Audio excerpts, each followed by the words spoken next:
क्या चल चल प्रवीण, प्रवीण निकल दे, चल चल चल चल चल।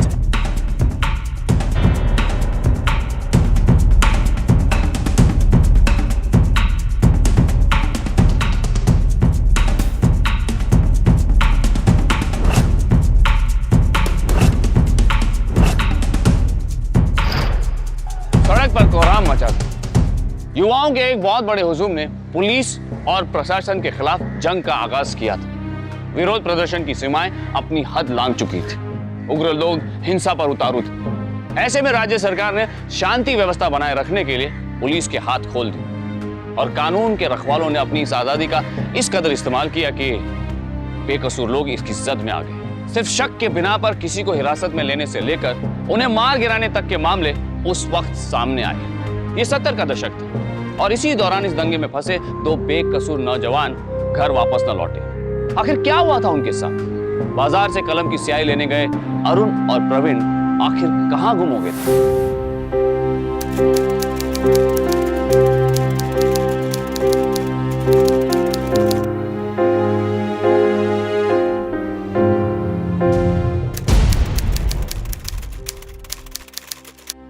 अब तक तो आ जाना चाहिए था उसे। रात को गया कहाँ है वो? स्याही लेने गया है, कल परीक्षा है ना उसकी। नहीं, रात में भी।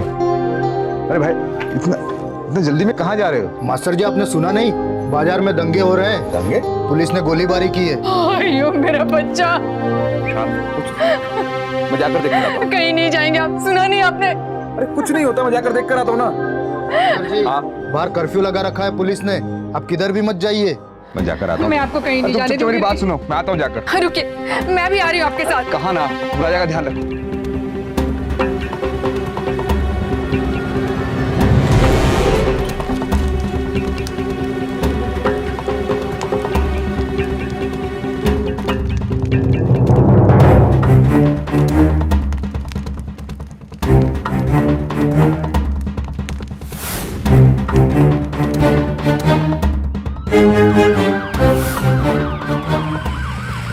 आप सभी को सूचना दी जाती है कि यहाँ पर थोड़ी देर में कर्फ्यू लगने वाला है। आप सब अपने अपने घरों में चले जाइए। आवश्यक सूचना दी जाती है कि यहाँ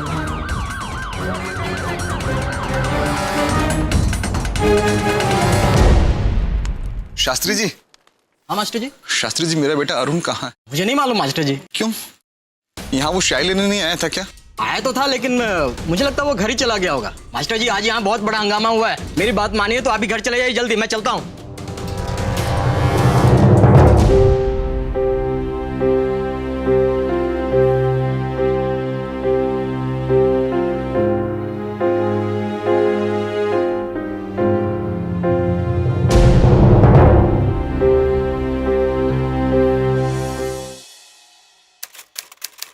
वो बागी था या किसी उग्रवादी ग्रुप का मेंबर? ऐसा नहीं, वो तो सिर्फ विद्यार्थी है। तो फिर हम उसे क्यों उठाएंगे? सब, आज उसके एग्जाम है। कल शाम को इंक लेने बाजार गया था, वापस नहीं लौटा तो हमें टेंशन हो रही है। किसी लड़के के साथ उसका कोई चक्कर तो नहीं था? नहीं साहब। तो अब बताइए आप, हम इसमें क्या कर सकते हैं? आजकल के नौजवानों का तो कोई भरोसा ही नहीं। साहब, मैं बता रहा हूँ ना कि मेरा बेटा बहुत सीधा साधा है, वो इन सब चक्करों में नहीं है। आपने अस्पताल में चेक किया या फिर मोर्ग में? मोर्ग? मोर्ग से क्या मतलब है आपका? मोर्ग मतलब जहां मरने वालों की लाशें रखी जाती हैं। क्या कहना चाहते हैं आप? देखिए, आप बुरा मत मानिए, आजकल कितना उग्रवाद बढ़ गए हैं तो आपको पता ही। कल भी दंगे हुए थे, कहीं उस दंगे में आपका बेटा भी तो? नहीं, मेरे बेटे के साथ ऐसा कुछ नहीं हो सकता। कुछ नहीं हो सकता उसके साथ, मैं चाहता हूँ ना, ऐसा कुछ नहीं हुआ होगा उसके साथ।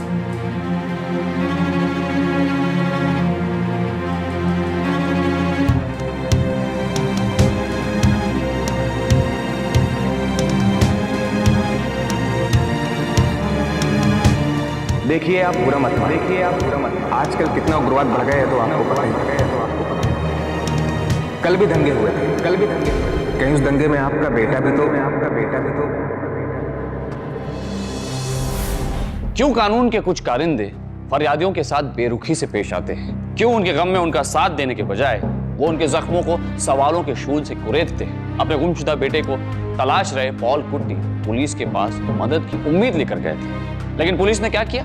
कुछ बेतुके सवालों के बाद अपने बेटे की एक झलक पाने को बेताब एक पिता को मुर्दा कर रास्ता दिखाती है। बहुत ही शर्मनाक है इन पुलिस वालों का संवेदनहीन रवैया।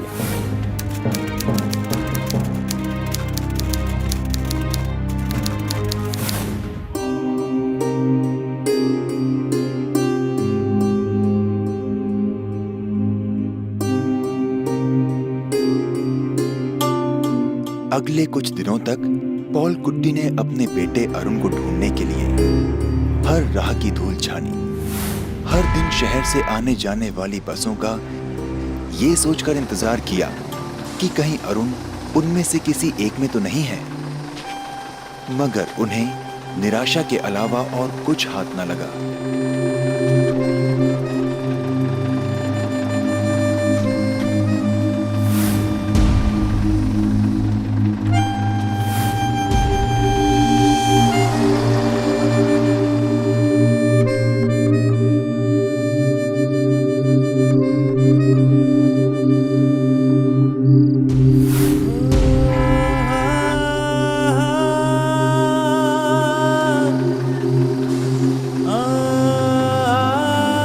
महीने बीत गए लेकिन अरुण का कुछ पता नहीं चला। लेकिन पॉल कुट्टी ने उम्मीद का दामन नहीं छोड़ा। लगता है आज भी मास्टर साहब की बस लेट हो गई।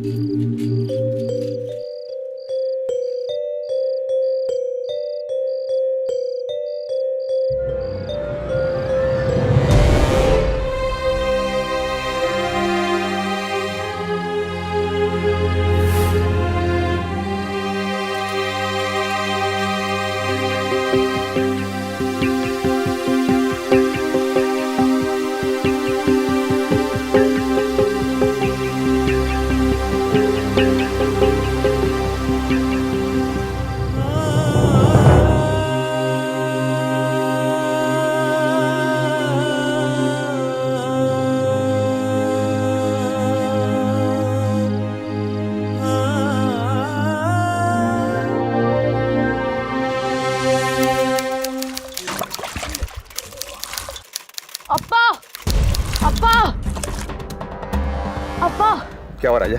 प्रवीण का घर आ गया।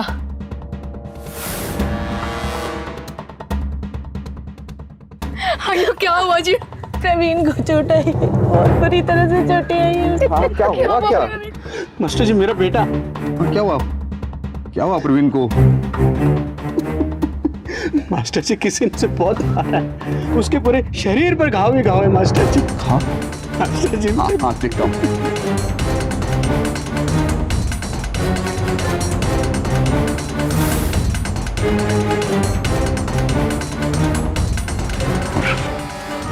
परवीन को अंदरूनी चोट लगी है और वो कोमा में है। उसे अभी हॉस्पिटल ले जाना होगा।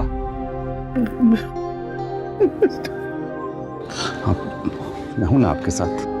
पूरे 6 महीने के बाद अरुण के दोस्त प्रवीण की खबर मिली, लेकिन इतने महीनों के बाद मिली ये खबर भी इस खुलासे के लिए काफी नहीं थी कि अरुण कहाँ है, क्योंकि प्रवीण जिस हालत में घर लौटा था वो बेहद दर्दनाक थी।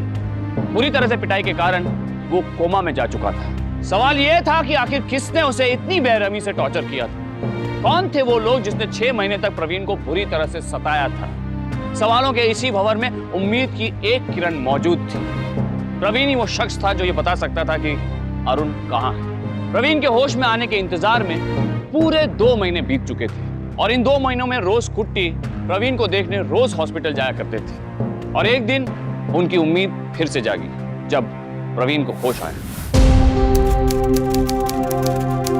प्रवीण, हाँ बेटा सब ठीक हो जाएगा, चिंता ना कर।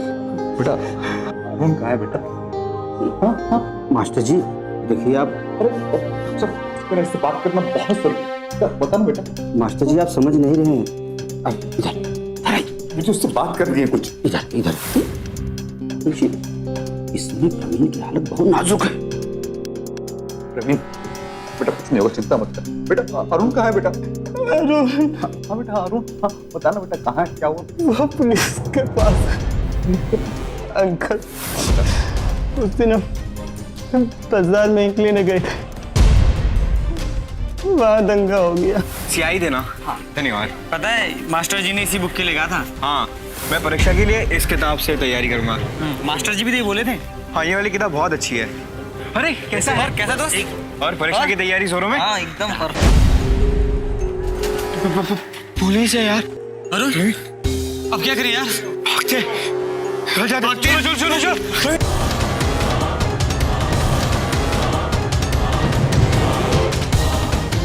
क्या करें? चल प्रवीण निकल दे। चल।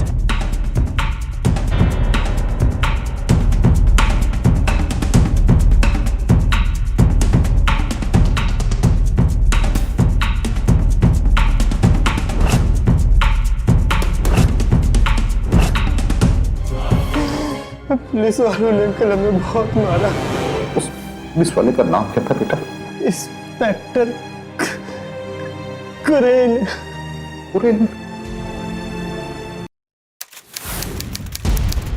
साहब मुझे एक रिपोर्ट लिखवानी है। बोलिए, किसके खिलाफ? इंस्पेक्टर कुरेन के खिलाफ। साहब उन्होंने मेरे बेटे को अरेस्ट कर लिया, वो भी बिना किसी कारण, और कोई जवाब भी नहीं दे रहे। तुम क्या बात कर रहे हो? मैं अच्छी तरह जानता हूँ कि मैं क्या बात कर रहा हूँ। मुझे पता है कि मेरा बेटा आपके कब्जे में है। मुझे मेरा बेटा चाहिए बस। आप एफआईआर लिखिए। चलिए उठिए। अरे आप रिपोर्ट तो चलिए। अरे ऐसे कैसे? उठिए, चलिए। आप एफआईआर लिखिए। आप चलिए। ऐसे कैसे बात कर रहे हैं? आप चलिए। एफआईआर तो लिखिए आप। देखिए मुझे मजबूर मत कीजिए जबरदस्ती करने पे। चलिए आप ध्यान से सोचिए सर। अरुण कुट्टी नाम है उसका। चलिए आप चलिए। मुझे पक्का पता है कि वो आप ही के कब्जे में है। आप चलिए। रिपोर्ट तो लिख लीजिए। आप चलिए। मेरा बेटा कहाँ है? और जवाब मैं लेकर रहूंगा। मैं जानता हूँ मेरा बेटा तुम्हारे ही कब्जे में है। हमने किसी अरुण कुट्टी नाम के लड़के को गिरफ्तार नहीं किया है। मुझे बताइए कहाँ है? मुझे जवाब चाहिए, कहाँ है मेरा बेटा? मैं ऐसे चुप नहीं बैठूंगा। मुझे जवाब चाहिए। मुझे मेरा बेटा चाहिए। तुम लोगों के पास है। तुम लोगों ने अरेस्ट किया है। मैं जवाब लेकर रहूंगा। सच बहुत ही घिनौना, डरावना और दर्दनाक था।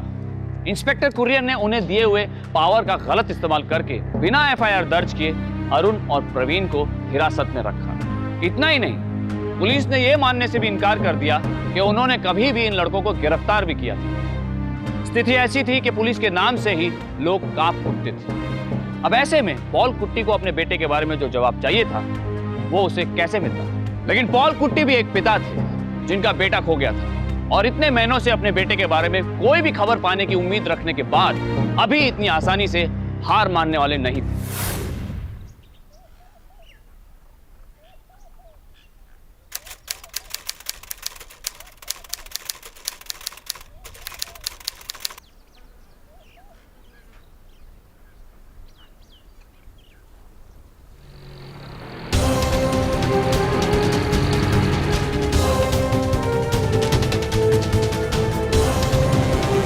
कुरेन साहब, चलिए दूर रहिए। कुरेन साहब मुझे उनसे बात करनी है, मिलना जरूरी है मेरा। नहीं, वो किसी से मिलते नहीं है। कुरेन साहब सुनिए मेरी बात। चलिए दूर रहिए।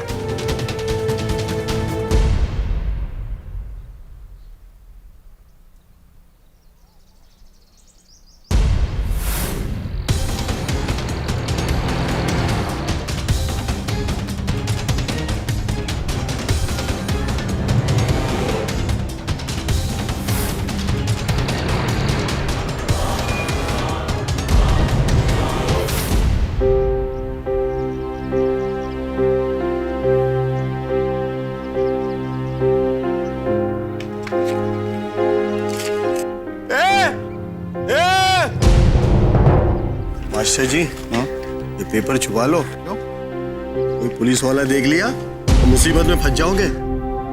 हाँ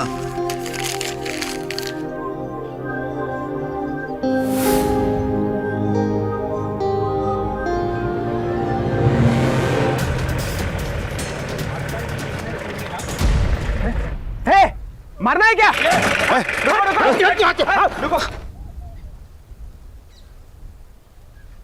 तुमको पहले भी कहीं देखा है। क्या चाहिए आपको? मैं इस थाने के चक्कर लगाते लगाते पागल हो गया हूँ। मुझे मेरा बेटा चाहिए, वो आपके पास है। किसने कहा कि वो हमारे पास है? मुझे सब पता है। अपने बड़े साहब से पूछिए, उन्हें भी सब मालूम है। कौन बड़े साहब? कुरेन साहब।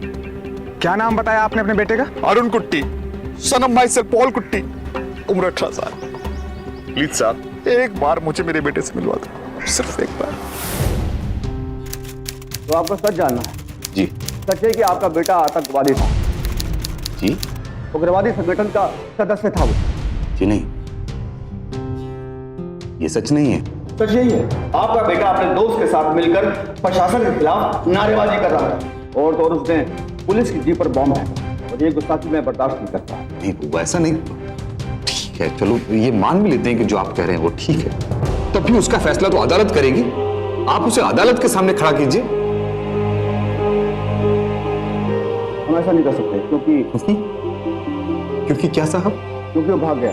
कमाल, अभी तो आप कह रहे थे कि मेरा बेटा आतंकवादी है, उग्रवादी है, और अभी आप कह रहे हैं भाग गया। ऐसे कैसे भाग गया? कहां भाग गया वो? हमें नहीं मालूम। मतलब देखिए मिस्टर कुट्टी, जहां तक मुझे लगता है आपको तसल्ली हो गई होगी ना, प्लीज ना, नहीं, क्योंकि मैं जानता हूं कि ये सच नहीं है। आप कहना क्या चाहते हैं कि हमारे साथ झूठ बोल रहे हैं? हाँ, झूठ बोल रहे हैं। इसको ले जाओ वरना मैं इसको भी। वरना क्या? आप आइए मेरे साथ। सर एक बार मुझे मेरे बेटे से मिलवा दो, मैं सिर्फ एक बार उसे देखना चाहता हूं सर। साहब! मैथ्यू, जी सर, इसके लड़के के बारे में खबर फैला दो कि इसका लड़का आतंकवादी था, उग्रवादी था और पुलिस की हिरासत से भागा हुआ है। वांटेड लिस्ट में इसके बेटे का नाम डलवा दो। ओके? जी सर।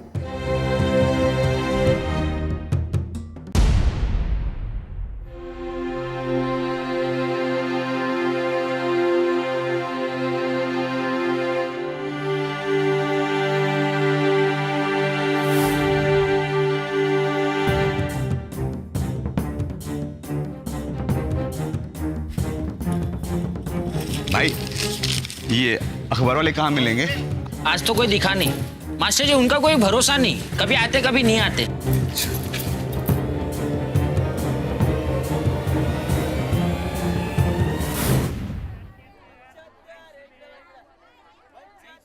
बेटा मुझे इस अखबार के संपादक से मिलना है। मुझे नहीं मालूम। प्लीज मेरा उससे मिलना बहुत जरूरी है। अरे मैंने कहा ना मुझे नहीं मालूम। प्लीज बेटा, अरे सुनो ना बेटा, सुनो।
कौन हो तुम? जी और यहाँ पॉल। पे क्या कर रहे हो? जी मैं पॉल पुट्टी। क्या कर रहे हो यहाँ पे?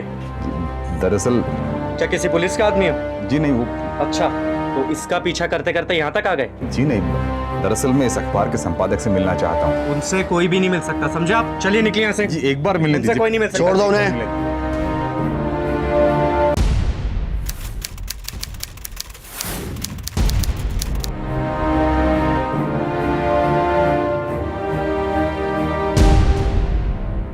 नमस्कार।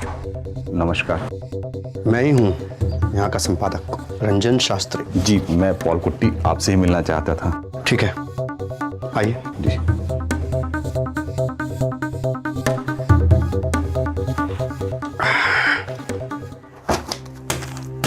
बैठिए। इस पर? हाँ।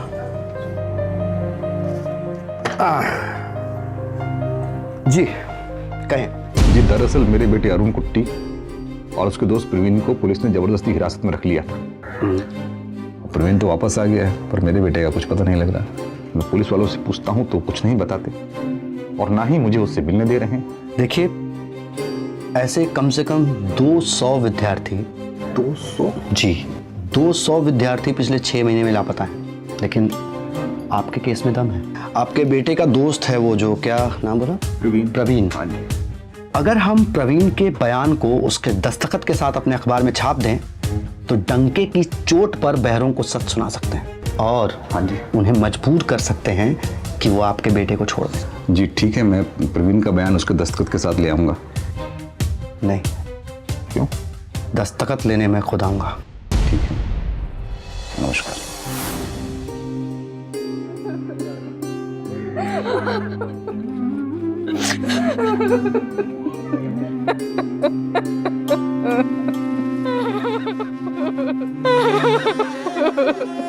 अब्बा, प्रवीण अन्ना। हाँ क्या हुआ प्रवीण को? अभी खबर आई है। हाँ क्या खबर आई, बोलो तो कुछ।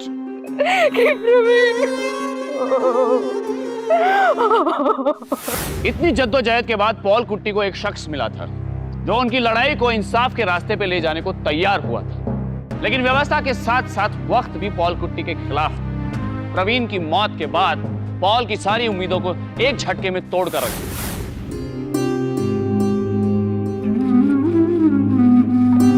चलो भाई।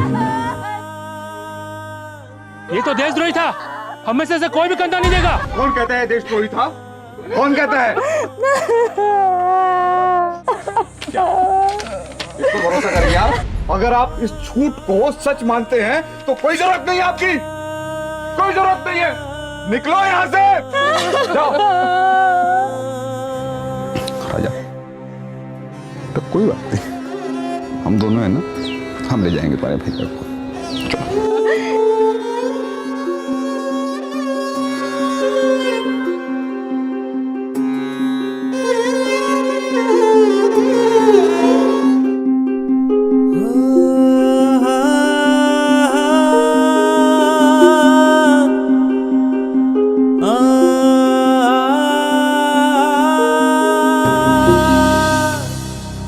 प्रवीण के पिता के देहांत के बाद बीते 2 महीनों से पॉल कुट्टी ही उसकी देखभाल कर रहे थे। ऐसे में जरा सोचिए प्रवीण की मौत उनके लिए कितनी बड़ी क्षति थी। आप बिल्कुल फिक्र मत करिए, एक रास्ता बंद हुआ है, दूसरा खुल जाएगा। कोई फायदा नहीं है सर, बहुत ही घटिया किस्म के लोग हैं। जो भी दरवाजा खुलेगा उसे बंद कर देंगे। इस बार अगर बंद करने की कोशिश करेंगे तो हम टांग अड़ा देंगे अपनी। क्या सोच रहे हैं कि कैसे होगा ये सब? ये देख रहे हैं, ये कलम। पुलिस की बंदूक में उतनी ताकत नहीं है जितनी ताकत इस छोटी सी कलम में है। बस अब देखते जाइए इस कलम का कमाल।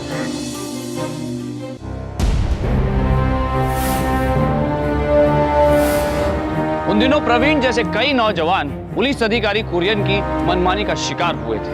उनमें से अरुण भी एक था, जिसे गुमशुदा हुए पूरे 8 महीने बीत चुके थे।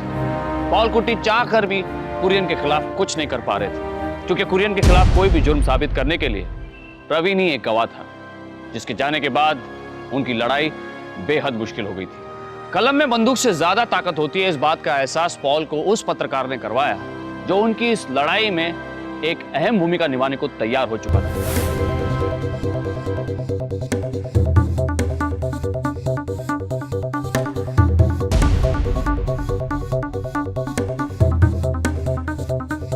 आप हंस क्यों रहे हैं? अब तो हमारी सच्ची खबरों के सामने उनकी झूठी खबरें छपने लगी हैं। लोगों को कैसे पता लगेगा कौन सी खबर सही है कौन सी गलत?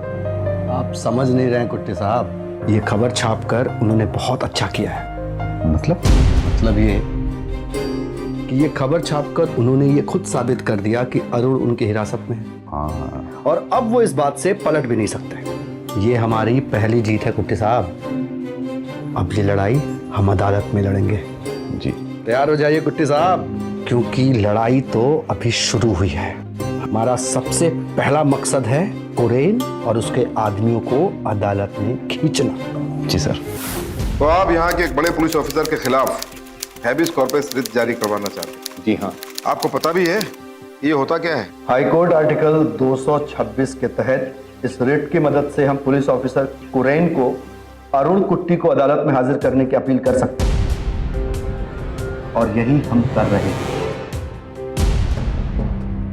हैबियस कॉर्पस, इस कानून के तहत अगर आपको ऐसा लगता है कि किसी को भी गैर कानूनी तौर पर गिरफ्तार किया गया है तो आप पुलिस के खिलाफ ये रिट जारी कर सकते हैं। इस केस में चूंकि अरुण कुट्टी लापता थे, उनके पिता पॉल कुट्टी ने ये हैबियस कॉर्पस रिट पुलिस के खिलाफ जारी किया और पुलिस से अदालत में उनके बेटे को पेश करने की अर्जी की। ये क्या तमाशा लगा रखा है तुमने? एक छोटा सा केस हैंडल नहीं कर पा रहे हो? सर ऐसी कोई बात नहीं, वो शट अप। जितनी जल्दी हो सके इस मुसीबत का खात्मा करो। अभी तो इलेक्शन जीता हूं मैं, अभी तो ठीक से समझ भी नहीं पाया अपनी कुर्सी को मैं, समझ गए? अगर मेरी कुर्सी को कुछ हुआ ना तो देख लो तुम्हारा क्या हाल करता है। हमें स्पेशल प्रोविजन मिला है स्टेट गवर्नमेंट की तरफ से कि हम किसी भी उग्रवादी को बिना किसी FIR के अरेस्ट कर सकते हैं और हमने यही किया योर ऑनर। क्या आपको पूरा यकीन है कि मिस्टर अरुण कुट्टी और प्रवीण शेखर आतंकवादी गिरोह के हिस्सा थे? जी, ये देखिए, ये हमें अरुण और परवीन के बक्से में मिले और हमारी रिपोर्ट ये बताती है कि इन दोनों ने पुलिस के ऊपर बम फेंके जिसकी वजह से हमारे 2 ऑफिसर घायल हुए। ये आदमी झूठ बोल रहा है, एकदम झूठ बोल रहा है ये आदमी। ऑर्डर ऑर्डर, आप जरा अपनी जगह बैठ जाइए और वकील को सवाल करने दीजिए। मिस्टर कुरीन, मिस्टर पॉल कुट्टी अपनी जगह जाएगी। वो सिर्फ आपसे जवाब मांग रहे हैं कि उनका बेटा अरुण कुट्टी कहाँ है। मैं पहले भी बता चुका हूँ कि मुझे कुछ नहीं पता। जब इनके बेटे को एक जेल से दूसरी जेल में शिफ्ट किया जा रहा था तो वो भाग गया। कुछ तो शर्म करो कुरेन, कम से कम अदालत में तो सच बोलो। मिस्टर कुट्टी, अगर आपको मेरी बात का यकीन नहीं है तो मैं यहाँ एक जस्टिस गवाह पेश कर सकता हूँ। जज साहब, ये सच है कि अरुण कुट्टी और प्रवीण पुलिस के हाथों से भागे थे। मैं खुद उन्हें एक जेल से दूसरी जेल में लेकर जा रहा हूँ और मैंने अपनी रिपोर्ट में इस घटना की डिटेल्स दर्शाई। अदालत पुलिस को यह हुक्म देती है कि अरुण को जल्द से जल्द इस अदालत में पेश करे।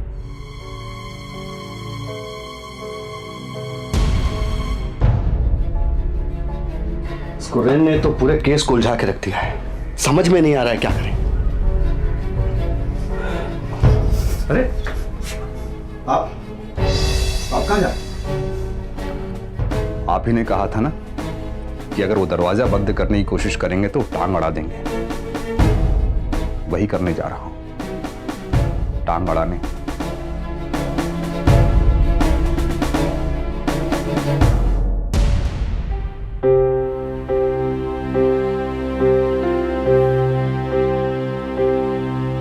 सर प्लीज, मैंने कहा ना मैं आपकी कोई मदद नहीं कर सकता।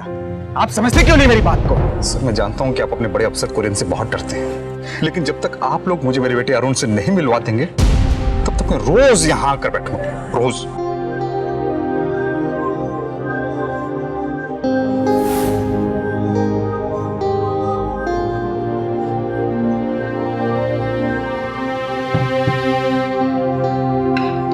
नमस्ते मैथ्यू सर।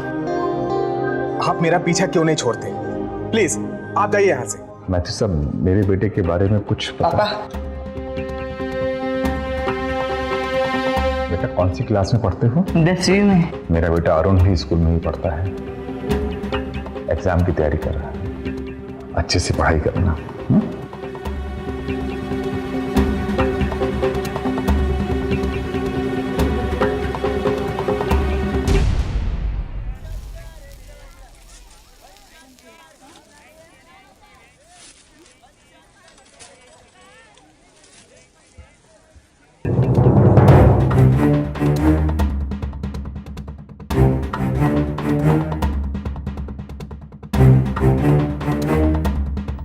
मैं आंदोलन करूंगा अपने बेटे के लिए।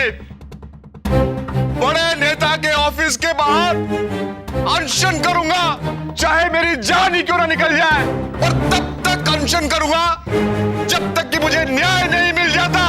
अगर आप लोगों को लगता है कि मैं सही हूं तो आप लोग मेरा साथ दो, पर मैं अनशन करूंगा तब तक जब तक कि मेरा बेटा वापस नहीं मिल जाता। मुझे न्याय चाहिए, मुझे न्याय चाहिए। लगता है वही उग्रवादी का बाप है ना? कौन बोला रे? हाँ तू बोला? भगवान ने समझ दी है, नजर आती है किसी की परिस्थिति, या सोचने समझने की शक्ति खो बैठे हो तुम लोग।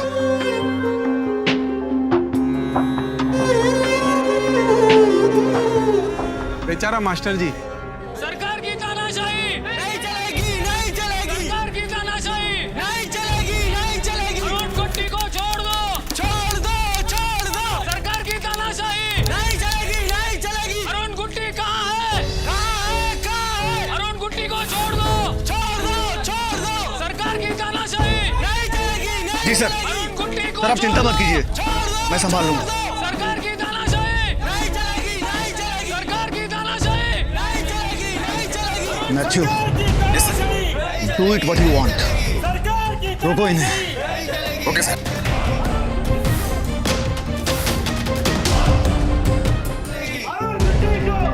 आप लोग वहीं रुक जाइए, वरना पुलिस को लाठीचार्ज करना पड़ेगा।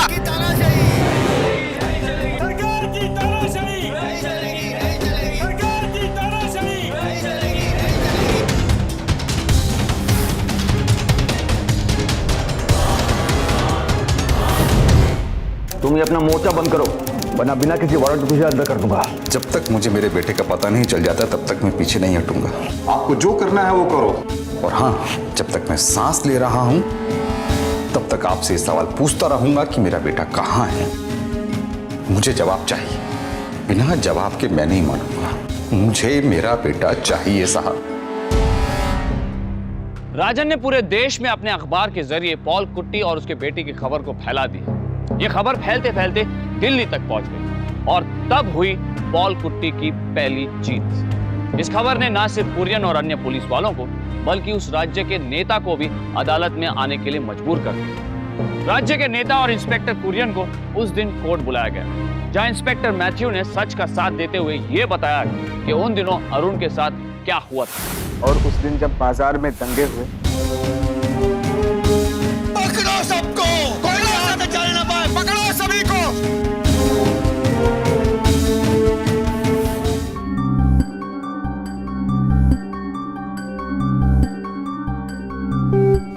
और एक दिन अरुण जेल में पड़ा हुआ था। हमने उसे उठाने की बहुत कोशिश की, लेकिन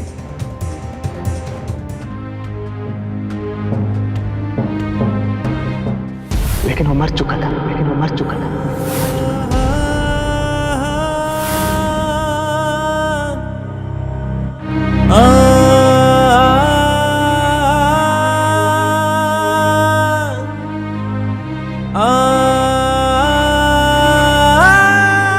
अदालत अरुण कुट्टी पर लगाए गए सारे इल्जाम वापस लेती है और ये घोषित करती है कि वो उग्रवादी नहीं था और ना ही किसी उग्रवादी गिरोह से उसका संबंध था।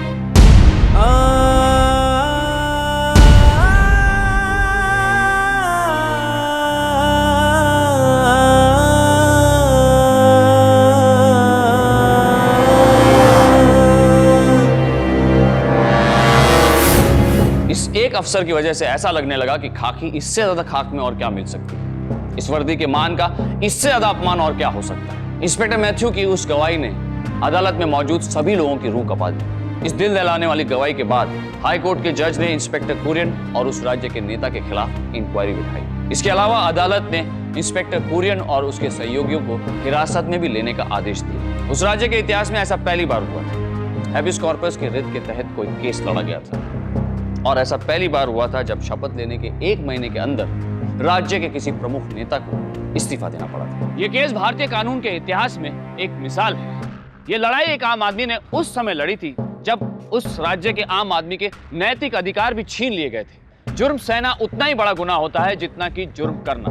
जब हौसला हो बुलंद तब मुश्किलें कितनी बड़ी क्यों ना हो उनका सामना किया जा सकता है। पॉल कुट्टी इस बात का गवाह है। नेशनल क्राइम रिकॉर्ड्स ब्यूरो या एनसीआरबी के लेटेस्ट रिपोर्ट्स के मुताबिक पिछले दशक में कुल मिलाकर 14,231 लोगों की मौत पुलिस कस्टडी में हुई थी। हम ये नहीं कहते हैं कि ये सारी मौतें पुलिस के अत्याचारों की वजह से हुई, नहीं, लेकिन हाँ, ये आंकड़े इतने बड़े जरूर हैं कि आप लोगों को सोचने पर मजबूर कर दें कि आखिर होता क्या है इन 4 दीवारों के पीछे। इसलिए सावधान इंडिया, जुर्म के खिलाफ उठाओ आवाज, क्योंकि आपकी सुरक्षा आपके हाथों में। अब मैं हितेन तेजवानी आपसे इजाजत लेता हूँ। कल फिर हाजिर होंगे अपराध के खिलाफ एक बेजोड़ कहानी के साथ। तब तक सावधान इंडिया, 100 दिन 100 फाइट बैक्स।